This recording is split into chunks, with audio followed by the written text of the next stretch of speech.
que importa. Quando nós seguimos a Jesus, o que importa? O que é mais importante? O que é que deve ser cultivado no nosso coração como o mais importante? O que é que vale a pena fazer? O que vale a pena lutar? O que é uma vida com Deus? O que é uma vida digna de ser vivida com Deus? É isso que Jesus vai nos dizer hoje. No Evangelho segundo João, no capítulo 2, a partir do verso 12, nós vamos ouvir a seguinte história. Presta atenção, ó. Quem está com Bíblia de papel, te prepara que a gente vai passar aí pelo 2, pelo 3 e pelo 4. Deixa aberta. Quem está com uma Bíblia no aplicativo, também deixa aberto, que nós vamos passar por 3 textos muito importantes que vão compor a mensagem de hoje e vão fazer sentido para você, em nome de Jesus. Diz assim, João, capítulo 2, verso 12. Depois disso, aí a gente pergunta, disse o quê, né? Depois disso, vamos já ver o que é. Depois disso, ele desceu a Cafarnaum com a sua mãe, seus irmãos e seus discípulos. Ali ficaram durante alguns dias. Quando já estava chegando a Páscoa judaica, Jesus subiu para onde que ele foi, gente? Jerusalém. No pátio do templo, viu alguns vendendo bois, ovelhas e pombas, e outros assentados diante de mesas, trocando dinheiro. Então ele fez um chicote de cordas e expulsou todos do templo, bem como as ovelhas e os bois. Espalhou as moedas dos cambistas e virou as suas mesas. Aos que vendiam pombas, ele disse: tirem essas coisas daqui, parem de fazer da casa de meu pai um mercado. Seus discípulos lembraram-se que está escrito: o zelo pela tua casa me consumirá. Repita comigo: o zelo pela tua casa me consumirá. Então os judeus lhe perguntaram: que sinal miraculoso o Senhor pode mostrar-nos como prova da sua autoridade para fazer tudo isso? Ou seja, para entrar aqui quebrando tudo, né? Jesus lhes respondeu: destruam esse templo e eu o levantarei em 3 dias. Olha que coisa. Os judeus responderam: esse templo levou 46 anos para ser edificado, e o Senhor vai levantá-lo em 3 dias. Mas o templo do que ele falava era o seu corpo. Depois que ressuscitou dos mortos, os seus discípulos lembraram-se do que ele tinha dito. Então creram na Escritura e na palavra que Jesus dissera. Amém? Estamos aqui, beleza. Deixa o texto aberto. Vamos pensar um pouquinho. Pessoal que está lá atrás, pessoal que está na galeria, pessoal que está em casa, pessoal que está aqui do meu lado. Vamos pensar um pouquinho. Vamos caminhar com Jesus na Terra Santa. Vamos lá? Estão prontos para caminhar? Nos tempos de Jesus, 3 grandes regiões foram regiões de peregrinação dele. Primeiro, a região da Galileia. A região da Galileia era a região pobre. A região pobre do povo judeu. Então lá nós tínhamos Caná da Galileia, onde ele fez o milagre do vinho a pedido de sua mãe. Lá na Galileia, a gente vê Jesus pregando na sinagoga. Lá na Galileia, Jesus pescou com seus apóstolos. Lá na Galileia, Jesus viveu em uma cidade. Ele montou, digamos assim, o seu acampamento numa cidade chamada Cafarnaum. E de tempos em tempos, Jesus e a sua família, à época que José já não era mais vivo, tá? Porque senão teria citado, diz apenas que ele foi. Depois disso, diz a palavra, depois disso, ele foi a Cafarnaum e depois a Jerusalém. Ele estava onde? No capítulo anterior, você vai ver que foi na hora que Jesus multiplicou o vinho. Ele estava em Caná. Você que visitou a Terra Santa alguma vez, ou deseja visitar, é um lugar muito bonito. Caná da Galileia, ele fica num monte, assim como Nazaré fica num monte. E quando você está descendo de Caná da Galileia em direção ao mar de Tiberíades, ou o mar da Galileia, você vê de longe o mar da Galileia. É uma vista muito linda. Aí você desce, passa por uma cidade que ainda existe hoje, chamada Tiberíades. Você passa por Tiberíades. Quando você passa por Tiberíades, contorna o mar, passa pelas ruínas de Magdala, e aí você vai chegar também na hoje cidade em ruínas de Cafarnaum. Foi em Cafarnaum que Jesus fincou os pés. Foi onde ele tinha a maior, por exemplo, era um lugar para ele chamar de sua volta, né? Ele voltava. Dizem, a tradição diz, e a Bíblia nos dá essa implicação, que Jesus morava com Pedro na casa da sogra de Pedro. Daí você perceber que Jesus era um cara extremamente pacífico, né? Porque morar na casa da própria sogra já é difícil, na casa da sogra do amigo, né? Então, ele tinha, assim, um coração extremamente pacífico. Mas a Bíblia vai dizer que Jesus sai daqui da região da Galileia e Jesus vai até a Judéia. Por que ele ia para a Judéia? Jerusalém era a capital da Judéia, e Jerusalém, gente, era lugar de peregrinação do povo. Todo judeu ia a Jerusalém fazer o quê? Celebrar a Páscoa, celebrar a festa dos tabernáculos, celebrar as grandes festas do povo judeu. Então Jesus, ele como judeu, pegou a sua mãe, que estava viva, Maria, foi com o grupo dos seus apóstolos, saiu de Cafarnaum e andou assim dias a pé ou no lombo de um animal até chegar em Jerusalém, para chegar em um lugar parecido com esse. Mostra aqui esse lugar. Algo parecido com isso. Na realidade, isso é uma maquete. Essa maquete se encontra em um dos museus de Israel. Não se sabe exatamente como era o templo, não se sabe. Pegou-se algumas ideias. Esse, inclusive, teria sido o primeiro templo. Mas o que eu quero apresentar para vocês aqui, irmãos, é o significado daquela ida para Jesus e dele ter entrado já. Você olha para esse texto e você fica pensando, pô, Jesus é pacífico, é amável, amém. Mas por que ele chega em Jerusalém? E ele chega, a Bíblia diz que ele fez chicote. E ele saiu mesmo com o pé na mesa, derrubando as mesas das pessoas, dos cambistas, dos mercadores, que estavam em um lugar desse templo, que eu vou mostrar para vocês. Vocês percebem que esse templo, ele tem um muro, está claro esse muro, gente? Com essas grandes torres. Está vendo esse lado mais ao lado direito? Estão vendo esse lado mais ao lado direito? Você percebe que estão vendo esse lado mais ao lado direito, ali, ó, do lado de fora? Ali é o chamado pátio do templo. Qual o significado do pátio do templo? Presta atenção. Se você fosse judeu, você poderia entrar por essas portas aqui, ó, tá?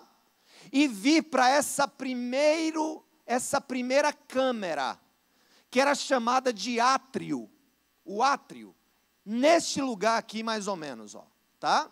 Então o que era que acontecia aqui? Aqui, José, Maria, os judeus, todos os judeus, entravam aqui de tempos em tempos, carregando seus animais, para oferecer a Deus em sacrifício. Então esses animais que eram oferecidos a Deus em sacrifício, eles eram, dependendo da riqueza da pessoa, poderia ser um boi, poderia ser um carneiro, e se você fosse pobre, você levava uma pombinha, um pássaro, para entregar ao Senhor. Então o que é que eles faziam?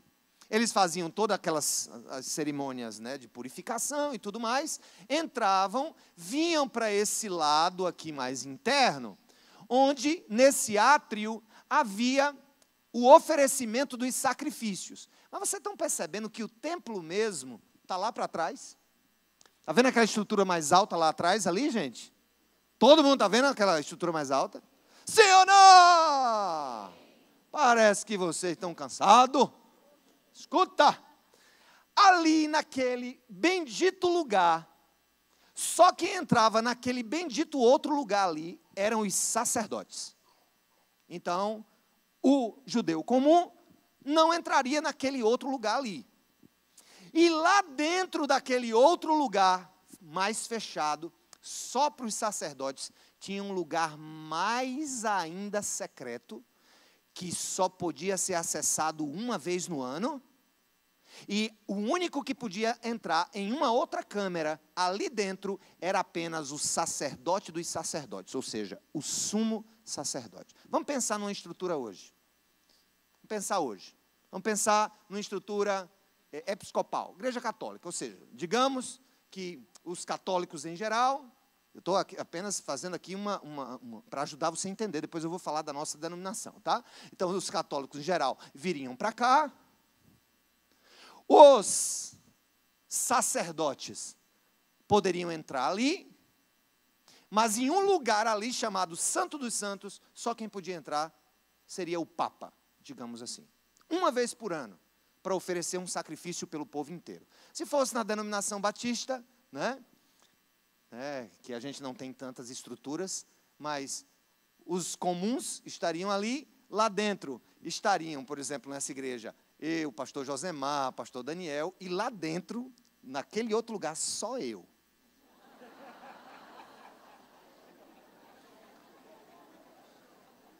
Você entendeu? Só eu. O cara. Com 2 bodes, um do lado ou do outro. Era. Um para matar pelo povo e outro para enviar para o deserto. Que era a expectativa da vinda do Messias. O bode enviado, o bode Azazel. O que eu quero dizer para vocês, gente, é que quando Jesus meteu o pé na mesa, não foi aqui, tampouco lá dentro, porque o próprio Jesus não podia entrar lá dentro. Olha só, Jesus não podia entrar lá dentro. Ele podia entrar aqui, oferecer sacrifícios aqui, como ele fez com sua família. Jesus meteu o pé na banca, sabe aonde? Naquela parte de fora. Aí você fica entendendo assim, mas peraí, por que Jesus teve tanto zelo para limpar aquele lugar? Vou te explicar. É porque aquele pátio, onde os cambistas ocuparam com suas bancas, para trocar moeda de quem estava vindo de outras nações, para vender sacrifício. Olha, por exemplo, digamos que você viesse de um lugar distante, você tinha 2 opções, ou vinha com um bode nas costas, porque se botasse o bicho no chão, ele ia chegar todo estrupiado em Jerusalém, o sacerdote ia dizer, esse aqui não pode não, que ele está todo acabado. Não pode, tinha que ser um bode limpo, um carneiro, sabe, sem marcas, sem máculas. Então tinha gente que ou levava nas costas, bem cuidado, ou se tivesse dinheiro, preferia fazer o quê? Quando chegava aqui, ele comprava o sacrifício. Até aí, comprar o sacrifício, vender o sacrifício, não tinha problema. E tem muita gente que se fixa nesse texto como se Jesus estivesse se preocupando com a mercância em si, com o comércio em si. Mas o centro da questão, você só vai entender se você perceber uma coisa. Olha só, por que Jesus está tão preocupado em bater o pé na mesa do lado de fora do templo, no pátio do templo, se lá fora só quem ficava eram os não-judeus? Por que se preocupar em desmontar as bancas ali do lado de fora, se lado de fora não tinha nenhum judeu? O judeu entrava aqui. Ele podia até comprar os negócios lá fora, mas o lugar do judeu era aqui, nessa primeira parte, oferecendo o sacrifício. É porque aquele lugar, gente, é chamado de pátio dos gentios. E quem são os gentios?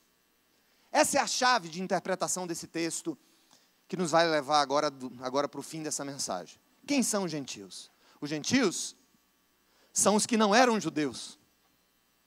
Os gentios são os que na cabeça dos judeus estavam fora da aliança amorosa de Deus. Sabe quem são os gentios?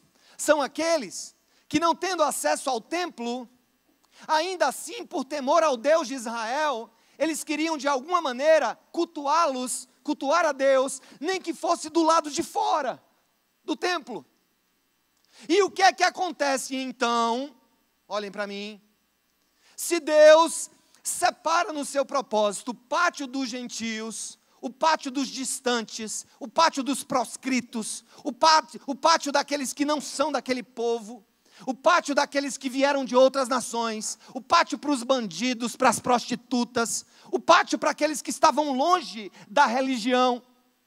Por que Deus se importava com aquilo? E por que ele sai, o Filho de Deus, sai com um chicote, tirando as bancas daquele lado de fora? A explicação é muito simples. Porque naquele lugar, o povo gentil Nem naquele lugar tinha espaço para adorar o Deus de Israel, porque aquele espaço estava sendo ocupado pelos oportunistas que queriam vender os seus bens para facilitar a vida dos seus conterrâneos. O que é que isso significaria hoje, no tempo da igreja, no tempo em que, em tese, não existe lugar sagrado para nós, no tempo hoje que observa-se que nós não temos cadeiras especiais aqui na frente para nenhum pastor, ou bispo, ou quem quer que seja. No tempo em que nós entendemos que Jesus morreu na cruz para salvar a todos nós, e especialmente os mais distantes. O que significa essa ação de Jesus? É como se Jesus dissesse para a sua igreja, é como se Jesus dissesse para aqueles que são religiosos, é como se Jesus dissesse para aqueles que frequentam os cultos, que são dizimistas, que se sentem e se veem salvos. É como se Jesus bradasse para cada um de nós: abram espaço para os que estão longe chegar de mim. Abram espaço para que as pessoas que não me conhecem tenham acesso à minha palavra.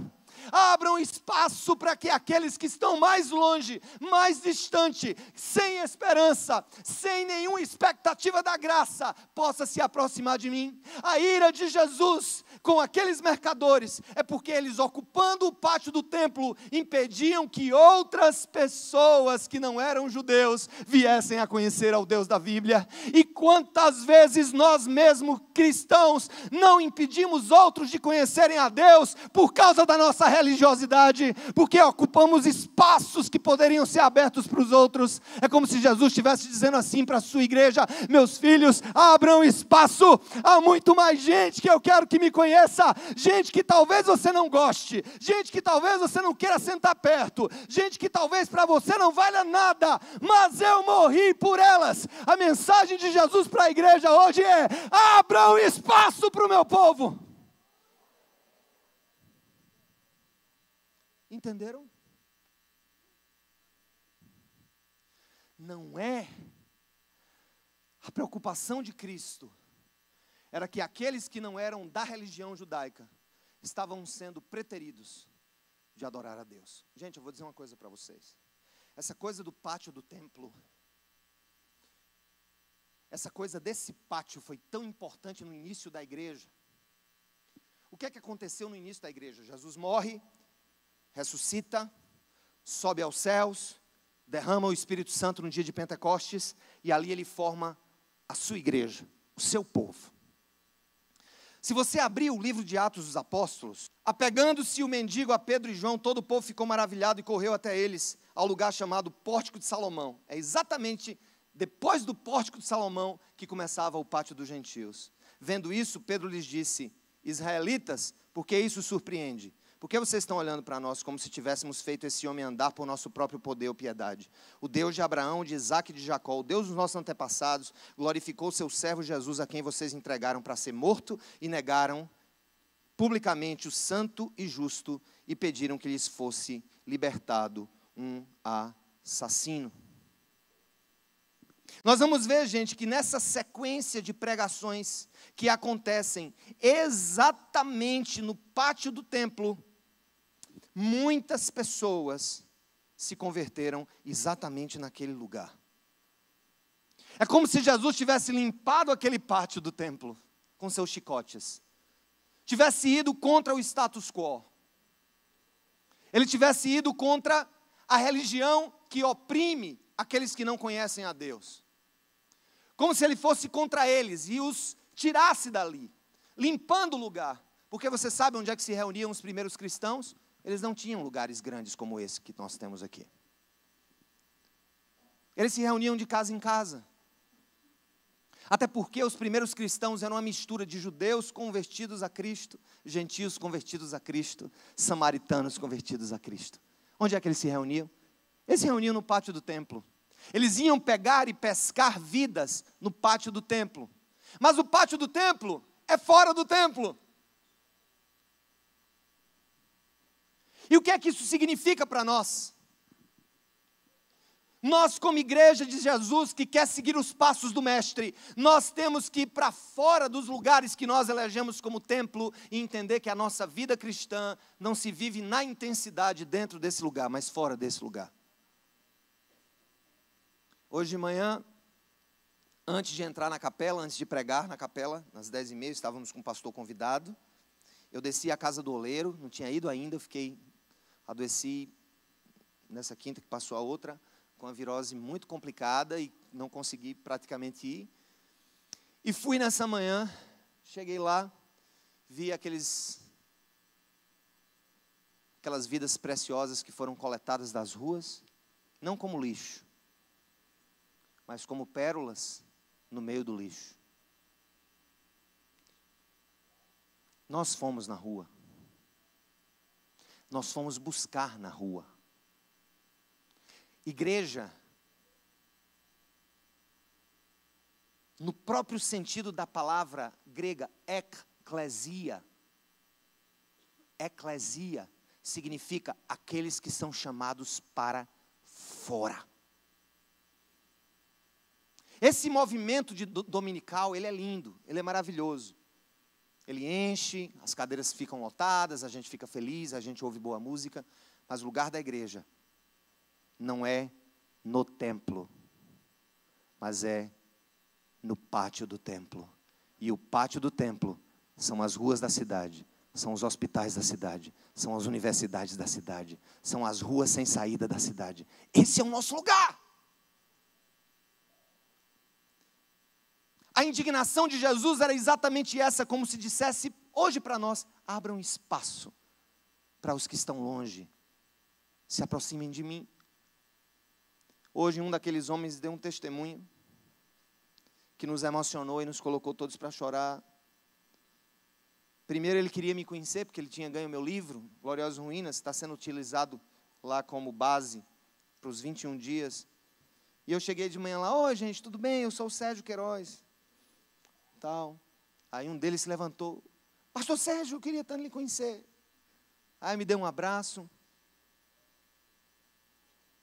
E ele sentou na cadeira e começou a falar do que estavam fazendo com eles lá. Ele disse: eu já estive em muitos lugares. Já me tiraram da rua. Geralmente é esse o caminho. Me tiram da rua, rapam minha cabeça, me colocam em um lugar e me põem para trabalhar no outro dia. E às vezes, gente, ele dizendo para nós, chorando, a gente está na rua quebrado, dormindo no chão.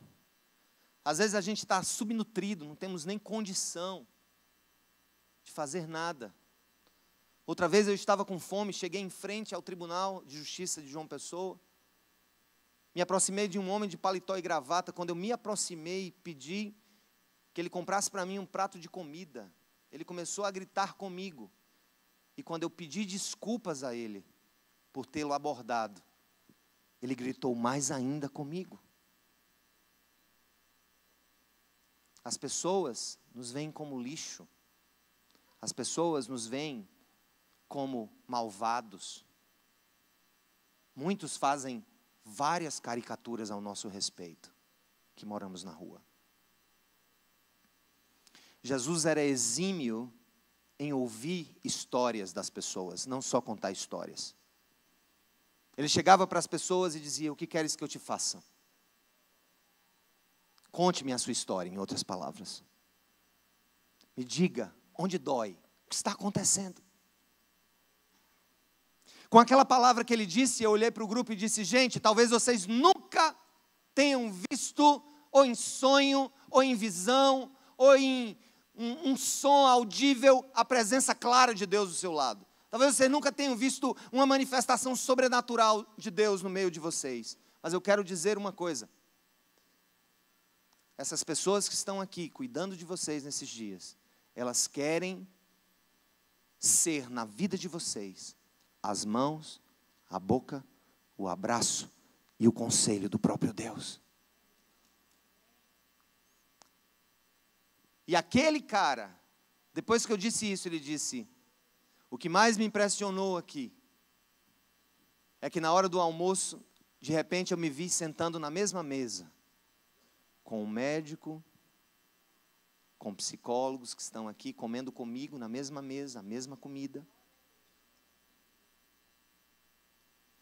Jesus está dizendo para você e para nós enquanto igreja: abram espaço no pátio dos gentios para que os mais distantes possam me conhecer. É o que Deus está dizendo para você. Amém? É óbvio que Jesus não está ali preocupado com aquele lugar. É tanto que no ano 70 depois de Cristo, 70, ou seja, 30 e poucos anos depois que Jesus ressuscitou, aquele templo foi destruído pelos romanos e nunca mais foi reerguido. Ano 70, ano 2018, se você for em Jerusalém agora, o que resta daquele templo, que foi destruído no ano 70, é apenas uma parede do lado externo, que é o lugar que é chamado de Muro das Lamentações, onde os judeus fazem as suas orações a Jeová. Uma segunda coisa que me deixa cheio de esperança e perplexo diante do ensinamento de Deus, e ao mesmo tempo, gente, vendo a maravilha que é o Evangelho. Presta atenção, olha a sequência do Evangelho de João, como ela é lógica e bonita. Jesus faz um milagre em um casamento. Ele considera a família como a base central da sociedade. O primeiro milagre dele é em um casamento. Estão querendo destruir a família porque acham que a família, na realidade, é uma fortaleza do pensamento judaico-cristão que impede a sociedade de encontrar a sua, entre aspas, verdadeira liberdade. Aí Jesus sobe no templo, chega no templo, vai com os 4 pés nos banqueiros ali, reorganiza o lugar, e depois que ele faz isso, no capítulo 3, ele vai ter um encontro com um dos líderes religiosos que frequentavam aquele lugar. Olha só o que diz o capítulo 3 do Evangelho de João. Vai fazendo a sequência e você vai entendendo como tudo que está nas Escrituras tem um sentido, ainda que a gente não entenda. O que é que fala? Qual é o título do capítulo 3 da tua Bíblia, gente? O encontro de Jesus com quem? Com Nicodemos. Havia um fariseu chamado Nicodemos, uma autoridade entre os judeus. Ele veio a Jesus à noite e disse: Mestre, sabemos que ensinas da parte de Deus, pois ninguém pode realizar os sinais miraculosos que estás fazendo se Deus não estiver com eles. Foi de noite. Ele não teve coragem de falar com Jesus de dia, para o povo da religião não ver que ele estava falando com aquele que estava subvertendo a ordem, né? Com aquele confuseiro chamado Jesus de Nazaré. Olha o que diz aqui o verso 3.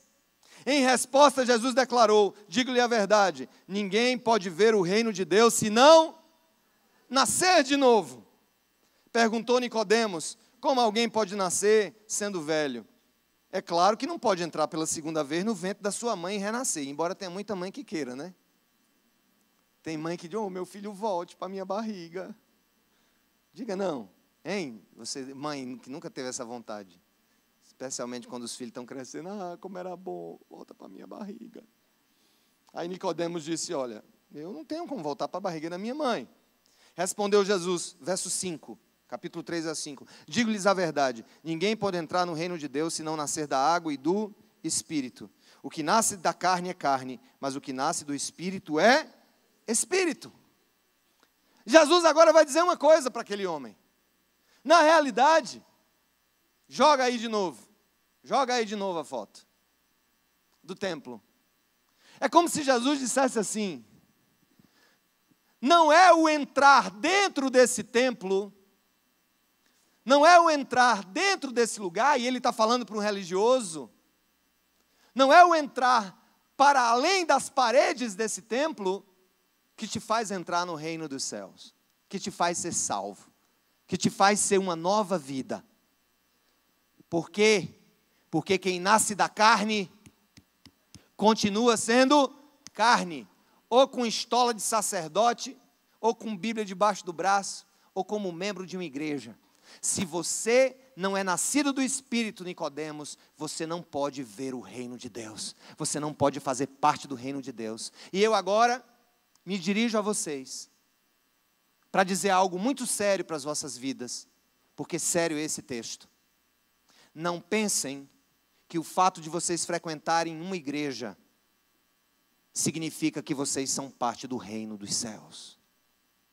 Não pensem que vir aqui ou para outra comunidade, ou ser membro de uma igreja, ou até mesmo ter sido batizado nas águas por um impulso emocional, te faz alguém que vai entrar no reino de Deus. E olha, gente, presta atenção, olha, gente. Jesus não estava falando com um homem mau, Nicodemos, salvo o melhor juízo, era um cara legal.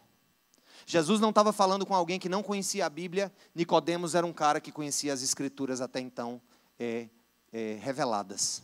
Jesus não estava falando para um idólatra, para um assassino, Jesus não estava falando para alguém que estava fora daquele circuito, Jesus estava falando para um homem maduro, idoso, consciente, inteligente, conhecedor da Bíblia, conhecedor da sua religião.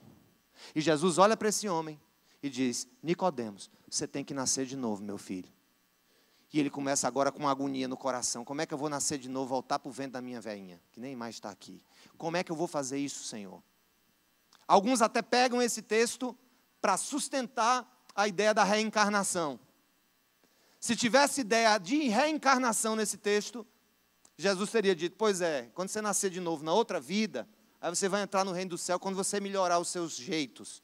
Jesus não falou de outra vida, Jesus não falou de outro lugar, Jesus falou do aqui e agora. Ele disse: Nicodemos, ou você é nascido do Espírito de Deus, ou você é tocado, aleluia, pelo poder de Deus, ou você é transformado pela palavra de Deus, ou o Espírito Santo de Deus passa a habitar e guiar a sua vida, ou você não será alguém no reino dos céus.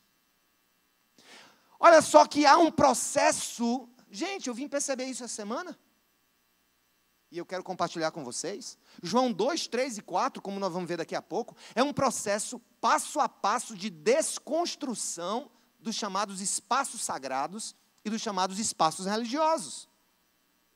Primeiro, Jesus não está nem se importando aqui, o que fizeram aqui dentro. Ele queria que aquele pátio pudesse vir gente de outras nações, outras origens, que não fossem judeus, para adorá-lo, para ouvir falar na sua grandeza. Depois ele fala com um líder religioso no capítulo 3, e ele vai dizer: Nicodemos, você tem que nascer de novo, meu filho. Você pode ir todo dia para aquele negócio ali, você pode levar carneiro, boi, cabra, pode levar pombinha, galinha, o que você quiser, meu filho. Você pode ir todo dia para esse negócio. Como se ele dissesse: você pode vir todo dia para o culto da oração na Cidade Viva. Pode vir todo domingo ouvir a mensagem na igreja. Você pode ser dizimista. Você pode ser o que for, Nicodemos. Nicodemos, ou tu nasces de novo pelo poder do Espírito Santo, ou você não vai ver o reino dos céus. Amém, gente? Vocês estão calados hoje? O que é? Estão com medo, é? Estão com medinho? Vamos terminar. Toda tortura tem fim. Aí o que acontece? Presta atenção. Jesus está lá em Jerusalém. Depois que ele libera o lugar para os distantes chegar, e Deus está dizendo para você: recebe, varão, libera lugar na tua vida para gente diferente conhecer o nome dele. Libera lugar. Né? Tem gente, libera espaço nos teus relacionamentos.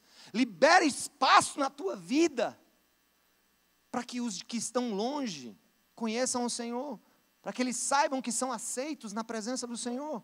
Aí depois que ele diz isso para a multidão, ele vai chegar para um líder e diz: você tem que nascer de novo. Aí quando ele pega um negócio assim, bota na cabeça do povo lá, fica todo mundo doido sem saber o que ele está dizendo, aí ele vai embora. Aí desce, pega descendo, literalmente. Desce a montanha da Judéia e vai voltar para onde? Para Cafarnaum, lugar que ele morava. E para ele passar em Cafarnaum, ele escolheu passar, era um caminho mais lento, que fazia meio que uma hipotenusa de um triângulo, que os judeus não gostavam de fazer esse caminho, que era ter que passar na terra dos seus arqui-inimigos, os samaritanos. Eita! Lá vai Jesus agora, capítulo 4. Olha o que diz o capítulo 4. Ele desce de lá, desce de Jerusalém, está voltando para casa. Olha o que a Bíblia vai dizer no capítulo 4. Os fariseus ouviram falar que Jesus estavam fazendo e batizando mais discípulos do que João, embora não fosse Jesus quem batizasse, mas os seus discípulos. Quando o Senhor ficou sabendo disso, saiu da Judéia, cuja capital era Jerusalém, e voltou uma vez mais para ou seja, para a região dele, a região da pobreza, a região ali dos pescadores, dos agricultores. Aí o que aconteceu? A Bíblia vai dizer no verso 4. Era-lhe necessário passar por Samaria. Deixa eu falar um pouco de Samaria. Samaria é lugar do inimigo do povo judeu. Os samaritanos, os judeus não gostavam dos samaritanos por uma coisa só. Os samaritanos, eles surgiram da miscigenação de judeus com assírios e com outros povos que dominaram aquela região durante épocas passadas. Foi o seguinte, as tribos do sul, as tribos de Judá e Benjamim se mantiveram mais puras. Judeu com judeu, judeu com judeu, judeu com judeu, judeu com judeu. Ou judeu com judia, judeu com judia, judeu com judia.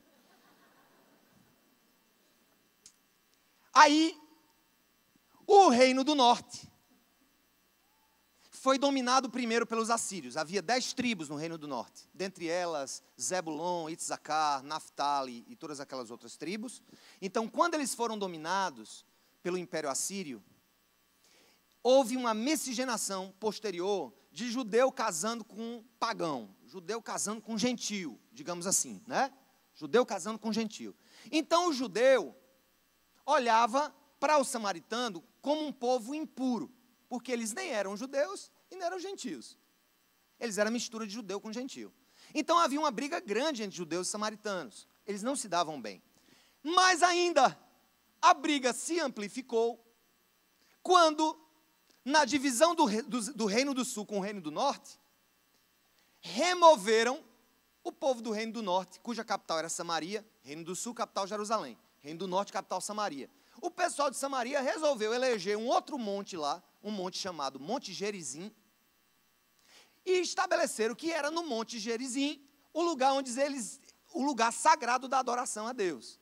E é exatamente essa conversa que essa mulher samaritana, uma mulher da vida, uma mulher que pelo menos, se não mulher da vida, mas uma mulher que já tinha passado por 5 relacionamentos frustrados e estava vivendo amancebada com o cara, essa é a palavra, né? Jesus disse, já tiver 5 maridos e esse que você tem agora não é seu marido, então sei não, o nome. Aí vai acontecer uma conversa. Olha a conversa exatamente central. Tudo gira em torno de adoração e de templo. E Deus quer descascar nós aqui hoje. Olha o que acontece no capítulo 4 da conversa de Jesus com a mulher samaritana. Vai no capítulo 4... e tu vai ver o que é que essa mulher vai perguntar a Jesus no verso 19 do capítulo 4. Tá? Jesus passando, indo para casa, mas ali insistentemente quebrando os paradigmas da religião. Jesus chega para a mulher no versículo 19 e vai dizer assim, aliás, a mulher vai dizer para Jesus, Senhor, eu vejo que tu és profeta. Verso 20, nossos antepassados adoraram nesse monte, ou seja, lá em Samaria, ela apontou para o monte, ó, nesse monte aqui, ó. Meus antepassados adoravam nesse monte. Aí ele vai dizer mais longe.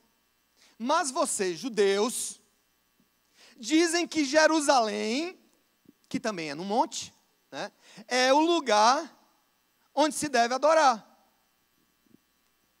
Jesus declarou, crê em mim, mulher, está próxima a hora em que vocês não adorarão o Pai, nem neste monte, nem em Jerusalém. Vocês, samaritanos, adoram o que não conhecem.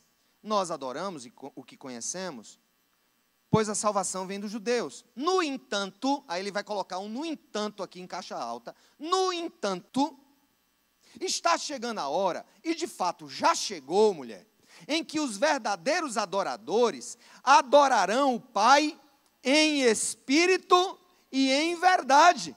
São estes os adoradores que o Pai procura. A mulher morreu. Vocês percebem que em nenhum momento a preocupação de Jesus está com o prédio? Em primeiro lugar, a preocupação de Jesus é o seguinte, é aqui que está todo mundo se reunindo? Libere espaço para os gentios chegarem, para eles poderem me adorar a Deus. Saiam daqui, vocês estão ocupando o pátio que não é de vocês. Isso aqui é o pátio dos gentios. Então, em primeiro lugar, Jesus está dando uma lição para nós. Abra espaço para os diferentes me conhecerem. Abra espaço para os distantes me conhecerem. Em segundo lugar, Jesus vai chegar para um homem religioso que ministrava naquele templo e vai dizer assim, homem, se você não nascer de novo, se você não nascer do Espírito Santo, você não vai entrar no reino do céu. Você pode até entrar no templo, mas no reino do céu você não entra. É como se dissesse assim, você pode até entrar na cidade viva, mas lá você não entra. Você pode até encontrar assento na cidade viva, mas se você não nascer de novo, você não verá Deus. E em terceiro lugar, gente, ele vai dar a última tacada sobre a importância, escuta só, de nós mesmos sermos o templo de Deus. Quando ele chega para a mulher e diz, a mulher pergunta, afinal, tira essa dúvida, é aqui em Samaria o lugar da adoração? É naquele monte ou lá no monte da Judéia, lá em Jerusalém? Me diga, mestre, eu vejo que tu és mestre. E Jesus olha para aquela mulher e diz, mulher, vai chegar a hora, na realidade, mulher, já chegou, em que os verdadeiros adoradores são aqueles que adoram a mim em espírito e em verdade. São esses que eu estou procurando. Tem uma música da minha época de conversão, que eu não sei se vocês me ajudam, me acompanham. Se tivesse um violão aí eu tocava, mas não tem. Mas tem um teclado. Solta o teclado aqui para mim. Tem como tocar. E o microfone dele também, para eu não ficar cantando para as paredes. Essa música me lembra desse texto final. Se você conhece, você me acompanha, tá bom?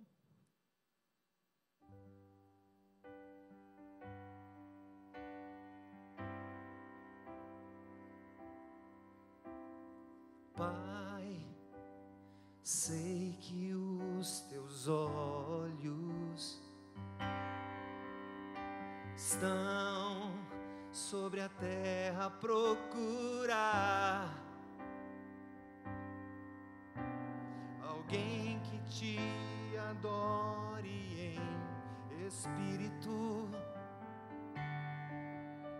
alguém que te adore em verdade. Pai, como achaste a Davi, vem e derrama sobre mim. Vem e derrama sobre mim o óleo precioso da unção, e me faz segundo o teu coração. Ache em mim verdadeiro adorador, com vestes de louvor. Quero contemplar teu rosto, ó Pai. Vem ungir minha oferta de amor. Dou a ti meu coração, meu Deus, meu Pai. Ache em mim um ver.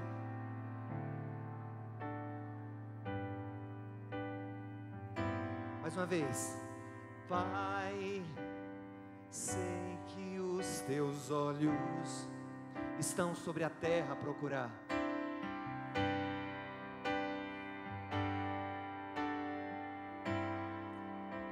alguém que te adore em espírito, alguém que te adore em espírito, alguém que te adore em verdade, alguém que te adore em verdade. Pai, como achastes a Davi, como achastes a Davi. Ele está falando aqui do rei Davi. Vem e derrama sobre mim o óleo precioso da unção.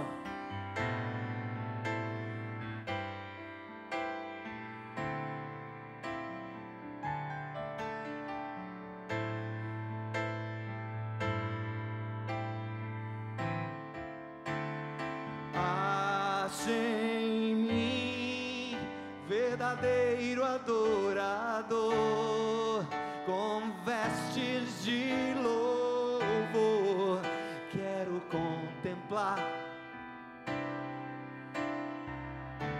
Vem ungir minha oferta de amor, dou a ti meu coração.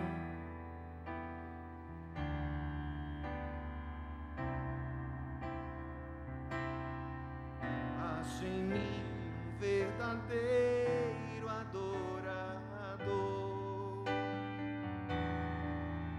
Acho em mim um verdadeiro adorador. Acho em mim.